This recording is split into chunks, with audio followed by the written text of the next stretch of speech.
ठीक है, question number 1 direct question में करते हैं, ज्यादा क्वेश्चन से समझना ज्यादा इजी रहेगा। देखो गिवन क्या है, पहले हम गिवन लिख लेते हैं। क्या गिवन है, ये कह रहा है 10,000 book is necessary, remember this, 10,800 for 3 years at 12.5% per annum compound annually, ऐसा कुछ लिखा हुआ है। क्या क्या गिवन है देखो, एक यानी कि क्या है, प्रिंसिपल वैल्यू गिवन है कितना, 10,800 रुपीज, ठीक हो गया, ठीक है। For 3 years time period given है, 3 years का टाइम पीरियड है हमारे पास। नेक्स्ट इज व्हाट, 12.5 यानी कि रेट परसेंट गिवन है, कितना गिवन है भाई, 12.5% गिवन है। परसेंटेज का मतलब मालूम है ना, अपॉन 100, हाँ चलो ठीक है। अब ये कह रहा है कि देखो पर एनम, रिमेंबर दिस, यहाँ क्या लिखा है, पर एनम, पर एनम का मतलब क्या होता है, पर एनुअली, एनुअली लिया हुआ है। दिस इज वेरी इंपॉर्टेंट, अभी इसके डिफरेंट क्वेश्चंस भी आएंगे। पर एनम गिवन है और हमें क्या फाइंड करना है, हमें फाइंड करना है क्या, हमें फाइंड करना है this amount and what, compound interest find करना है, ठीक हो गया। अब एक काम करते हैं, हम एसआई भी फाइंड कर लेते हैं ताकि हमें क्लियर हो जाए कि हमें क्या क्या, हम क्या क्या कर सकते हैं, ठीक हो गया। पहले हम बात करते हैं, देखो क्या, चलो पहले सी आई फाइंड करते हैं, ठीक है, सॉरी पहले अमाउंट फाइंड करते हैं, हमें पता है फॉर्मूला। तो कंपाउंड इंटरेस्ट के केस में अमाउंट इज इक्वल टू क्या होता है, P into 1 plus R upon 100 to the power n, ये रहा हमारे पास, ठीक है। ये टाइम टी को ही एन लिखता है, याद रखना, कंफ्यूज मत होना इसमें, ठीक है। आगे करते हैं, इज इक्वल टू पी की वैल्यू क्या है, 10,800, नो इश्यूज, ठीक है। आगे करते हैं,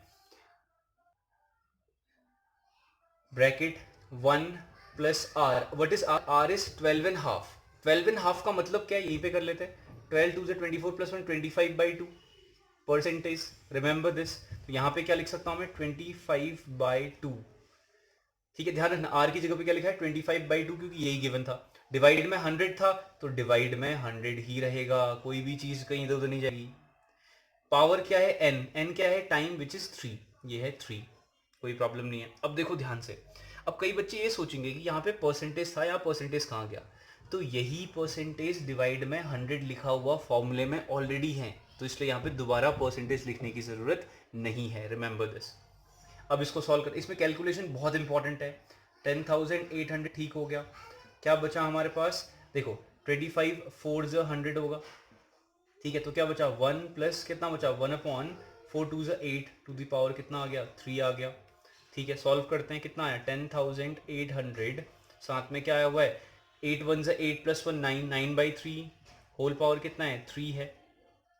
इसको सॉल्व करते हैं, 10,800 पावर 3 मतलब क्या, 9/8 इंटू 9/8 इंटू 9/8। अब जिसकी कैलकुलेशन वीक है तो वो यहाँ पे नहीं कर पाएगा, है ना। तो यानी कैलकुलेशन स्ट्रांग होना जरूरी है इस केस में, क्या पता ये डेसिमल में ही आंसर ना आ रहा हो, ठीक है। और क्यूब्स लर्न होने बहुत जरूरी है यहाँ पे।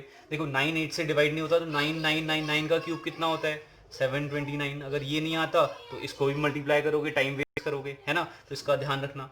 अब देखो ये कैंसिल हो रहा है तो कैंसिल करते हैं, अब नहीं आता, 4 4 2 8, 4 2 8 कितना बचेगा, 9 10 28, ठीक है। 7 28 होता है, 0 0 है तो 0 0 हो गया, ठीक हो गया। तो यानी कि कितना हो गया ये, 2 टाइम कैंसिल हो गया, और कैंसिल करते हैं, 4 2 8, ठीक है, 4 2 8, अब इसको भी कैंसिल करो, 4 6 6 4 24, बचा कितना, 3 यानी कि 30, 7 28 कितना बचेगा, 2 5 यानी कि 675, तो क्या बचा है, 675, और डिवाइड में क्या बचा हुआ है, 2 2 4, 8 4 32, ये हमारे पास है। अब क्या है, कैलकुलेशन है, कैलकुलेशन कर, अब देखो क्या करना है, मल्टीप्लाई करना है। जिसकी कैलकुलेशन वीक है उसके लिए बहुत टफ है भाई ये क्वेश्चन, हाँ।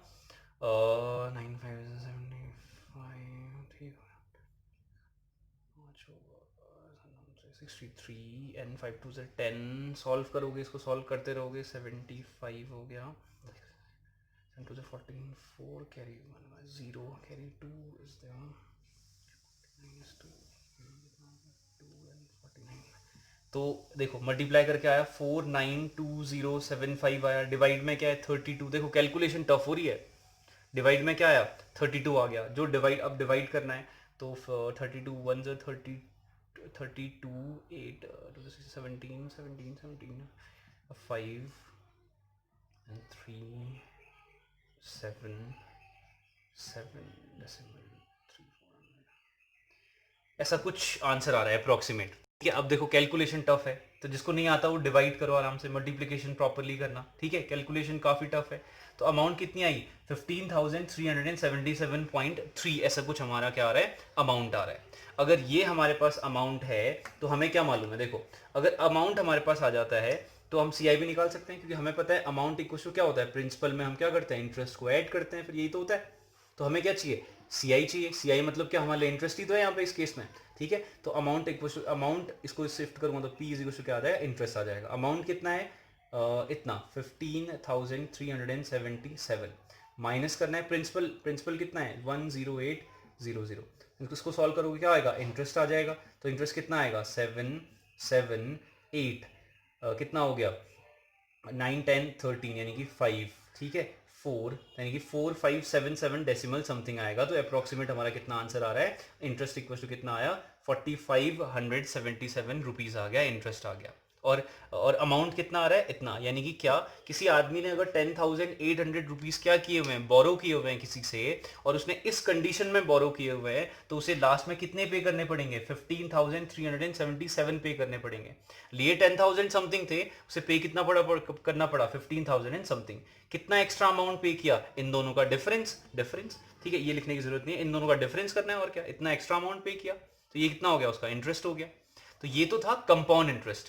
अगर इसी केस में वो हमसे पूछता कि क्या फाइन करो, सिंपल इंटरेस्ट फाइन करो, तो सिंपल इंटरेस्ट भी फाइन कर सकते। तो ये ज्यादा इजी होता है। सिंपल इंटरेस्ट इक्वल टू क्या होता है, पीआरटी अपॉन 100 होता है। पीआरटी अपॉन 100 होता है।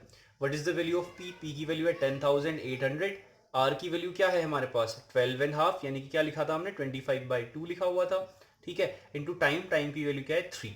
अब इसको डिवाइडेड बाय क्या करना है 100, तो यानी कि 100 डिवाइड में रहेगा। तो दिस इज इट, यानी कि इसको क्या करना है, सॉल्व करना है। अगर ऐसा होता तो ये इजी हो जाता है इसको सॉल्व करना। तो 2 5 10, 2 4 8। ठीक है, 54 इंटू 25 इंटू 3 करते तो आंसर आता, लेकिन ये हमसे पूछा नहीं है, रिमेंबर दिस। चलो नेक्स्ट क्वेश्चन करते हैं। नेक्स्ट क्वेश्चन क्या है, देखो फर्स्ट पार्ट का ही अगला पार्ट है। ठीक है, क्या है 1800, प्रिंसिपल अमाउंट कितना है 1800, sorry 18,000 rupees. And the next thing is B part है। टाइम गिवन है हमारे पास 2.5 ईयर्स। 2.5 ईयर्स का मतलब क्या, थोड़ा सॉल्व कर दें, 2 to 4 + 1 5/2। ठीक है, अगला क्या है हमारे पास 10% पर एनम, यानी कि परसेंटेज रेट परसेंट गिवन है हमारे पास कितना 10% पर एनम, 10% पर एनम, ध्यान रखना है इस चीज का। ठीक है, अब हमसे फिर से वही पूछा हुआ है कि क्या कंपाउंड इंटरेस्ट और क्या फाइंड करना है, अमाउंट फाइंड करना है। पहले हम अमाउंट फाइंड करेंगे क्योंकि फॉर्मूला हमारा अमाउंट वाला होता है। अब देखो यहाँ पे थोड़ी बहुत प्रॉब्लम आएगी तुम्हें। क्या प्रॉब्लम आएगी, ध्यान से देखना, दिस इज इंपॉर्टेंट। मैंने कहा था ना क्वेश्चन के बेस पे ही करने वाले हम। तो अमाउंट इक्वल टू क्या होगा, P into 1 + R/100 to the power n। ठीक है, ये तो हमने लिख लिया। देखो क्या है, प्रिंसिपल की वैल्यू क्या है 18,000 इंटू 1 भी ठीक है, प्लस भी ठीक है। आर की वैल्यू क्या है 10% रख लिया, 10/100 टू दी पावर कितना है n। अब n की वैल्यू क्या हो गई 5/2 हो गई। कभी भी अगर टाइम क्या होता है फ्रैक्शन में आता है, तो इस तरीके से डायरेक्ट हम ये डायरेक्ट क्या कहते हैं, मिक्स नंबर को फ्रैक्शन रेशनल लेके नहीं करते हैं, ध्यान रखना है ये चीज। तो एक बार क्या करेंगे, क्या है 2.5 है, देखना 2.5 है, तो एक बार हम 2 ईयर को काउंट करेंगे, यानी कि एक बार 2 लिखूंगा मैं, जो ये कंप्लीट पावर है, ध्यान रखना। और उसके बाद क्या करना है, दोबारा इस चीज को उतारना 1 + 10/100, साथ में क्या करना, कितना है 1/2 आया फ्रैक्शन में, तो 1/2 को यहां पे मल्टीप्लाई करना है 1/2। बस इसका ध्यान रखना, दिस इज वेरी इंपॉर्टेंट। किस केस में, जब टाइम क्या होगा फ्रैक्शन के केस में आएगा, तो उसको ऐसे कंप्लीट फ्रैक्शन में कन्वर्ट करके नहीं करना, मिक्स नंबर में ही रखना।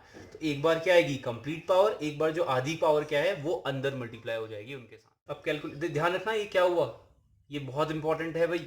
अब फिर से बता देता हूं मैं जिसको नहीं आया। ठीक है, ये क्या था 2.5 था, तो ये जो हाफ था, ये हाफ यहाँ पे मल्टीप्लाई हुआ अंदर, जो फ्रैक्शन पार्ट है वो अंदर मल्टीप्लाई हुआ है, जो कंप्लीट नंबर था वो पावर में रहा हुआ है। This is important. ठीक है, इसको पावर को क्या करना है, बांट देना है एक तरीके से। अब क्या करना है, कैलकुलेशन। कैलकुलेशन तो तुम्हारे ऊपर डिपेंड करता है कि तुम्हारी कैलकुलेशन कैसी है। 0 से 0 कैंसिल, क्या बचेगा 1/10। 10 1 पहले प्रॉपरली लिख लेते हैं, 1 प्लस क्या बचा 1/10 टू दी पावर कितना बचा 2। यहाँ क्या बचा 0 से 0 कैंसिल, तो क्या बचा 1 + 1/10 2 = 20। तो यहाँ पे ऐसा कुछ हो गई है कैलकुलेशन, ध्यान रखना इस चीज का। ठीक है, अब करते हैं फिर 18,000, साथ में क्या आया 1 + sorry 10 one 10 plus 1 11 upon 10 to the power कितना आ गया 2, साथ में कितना है 20 one 21 upon 2, 20 one 20 plus 1 21 upon 2। अब देखो क्या है ये 18000 इंटू वट 11 अपॉन 10 का मतलब क्या होता है 11 अपॉन 10 इंटू 11 अपॉन 10 इंटू कितना है 21 अपॉन 20।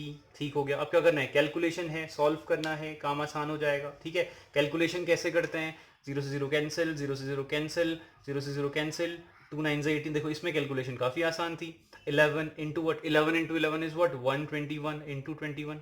सॉल्व करना है, बहुत ईजी सा काम है। 9 वन से 9, 9 टू से 18, 189 इंटू 121। ये तो काफ़ी ईजी है, तो ये काम तुम खुद कर सकते हो।